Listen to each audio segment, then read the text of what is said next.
Hello students, welcome to my channel. आज हम लोग डिस्कस करने जा रहे हैं 2019 का एक क्वेश्चन। तो इस क्वेश्चन में क्या लिखा हुआ है, पहले रीड आउट करते हैं और सॉल्व करते हैं। 1 gram of water of volume 1 centimetre cube at 100 degree centigrade is converted into steam at same temperature, okay, under normal atmospheric pressure, okay.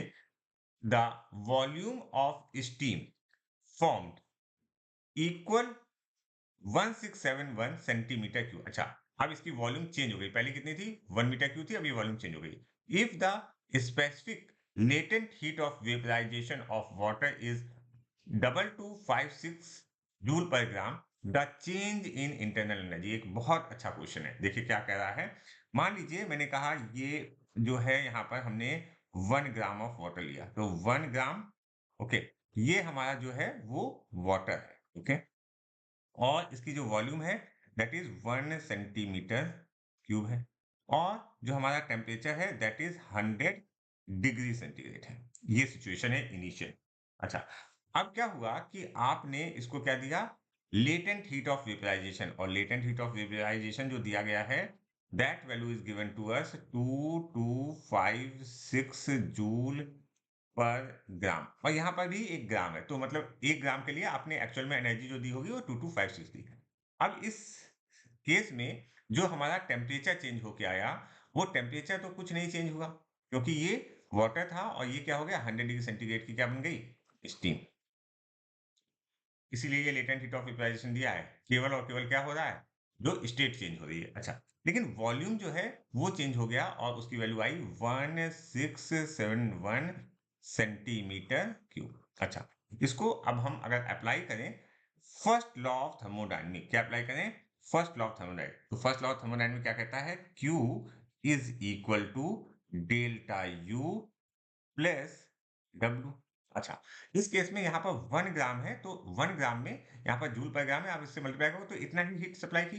तो जो हीट सप्लाई हुई तो जूल में ही है, अब इसमें कुछ कन्वर्ट करने की जरूरत नहीं है। 2256 is equal to delta U, हमसे पूछा गया चेंज इन एनर्जी, प्लस। अच्छा, डब्ल्यू को क्या लिखें, डब्ल्यू जो होता है that is equal to P delta V होता है बेटा।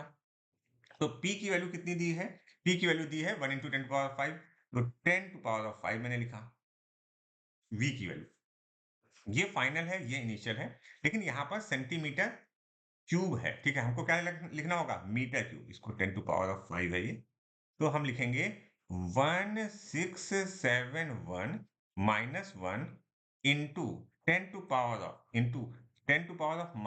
का क्यूब, ठीक है। या आप डायरेक्टली भी ले सकते हो 10 टू पावर ऑफ -6, ओके।